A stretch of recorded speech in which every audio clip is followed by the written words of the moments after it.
MLA Kolikapudi విషయంలో ఎలా ముందుకెళ్లాలో తెలియడం లేదు టీడీపీ హైకమాండ్‌కు. కరవమంటే కప్పకు కోపం, విడవమంటే పాముకు కోపం అన్నట్టుంది అక్కడ పరిస్థితి.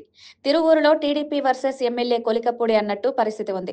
ఎమ్మెల్యే ఒకవైపు ఉంటే మిగతా టీడీపీ నేతలు మరోవైపు ఉన్నారు. దీంతో తిరువూరు నియోజకవర్గం అంటేనే హైకమాండ్ బెంబేలెత్తిపోతోంది. ఎమ్మెల్యే శ్రీనివాసరావు ఉద్దేశపూర్వకంగానే పార్టీకి తలవంపులు తెస్తున్నారన్న అనుమానం కూడా ఉంది. ప్రస్తుతం ఎమ్మెల్యేకు వ్యతిరేకంగా టీడీపీ నేతలు, టీడీపీ నేతలకు వ్యతిరేకంగా ఎమ్మెల్యే పావులు కదుపుతున్నారు. దీంతో ఒకరిపై ఒకరు సంచలన ఆరోపణలు చేసుకుంటున్నారు.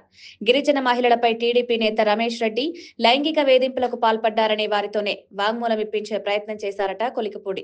వివిధ పనుల నిమిత్తం వచ్చే వారిపై రమేష్ రెడ్డి అనుచితంగా ప్రవర్తించినట్లు గిరిజన మహిళలతో మాట్లాడించారట ఎమ్మెల్యే. మరోవైపు అదే రమేష్ రెడ్డిపై ఆరోపణలు నిజం చేయాలంటూ మరికొందరు గిరిజనులు ఎమ్మెల్యేకు సవాల్ చేశారట. దీంతో ఈ వివాదం కొత్త మలుపు తిరిగింది. తిరువూరు టీడీపీలో రమేష్ రెడ్డి సీనియర్ నేత. గతంలో అగ్రికల్చర్ మార్కెట్ కమిటీ చైర్మన్ పదవి సైతం నిర్వర్తించారు. Senior most leader. 2024 ఎన్నికల్లో కొలికపూడి శ్రీనివాసరావును పార్టీ అభ్యర్థిగా ప్రకటించడంతో ఆయన గెలుపు కోసం కృషి చేశారు. ఎన్నికల ఫలితాలు వచ్చిన తర్వాత రమేష్ రెడ్డిని దూరం పెట్టే ప్రయత్నం చేశారు. అప్పటి నుంచి విభేదాల పర్వం నడుస్తోంది. అయితే తిరువూరులో ఏం జరుగుతుందో తెలియడం లేదని హైకమాండ్ తలలు పట్టుకుంటుంది. కొలికపూడి ఎమ్మెల్యేగా గెలిచిన నాటి నుంచి వివాదాల్లో చిక్కుకుంటున్నారు.